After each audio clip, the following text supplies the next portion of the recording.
New record again. Yep, we're doing it. We're trending back up into record territory again. We're now above all-time high, well above it. We're at $1,657,626,000,000 in today's repo. Participating counterparties 78. Award rate still at 0.05. So now we have officially entered into uncharted territory for the repo.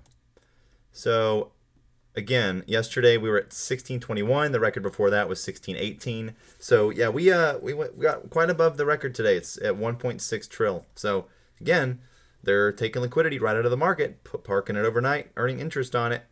Why are they doing that? Monetary policy. So again, what doing? What doing? You know, just this. Never before seen repo demand.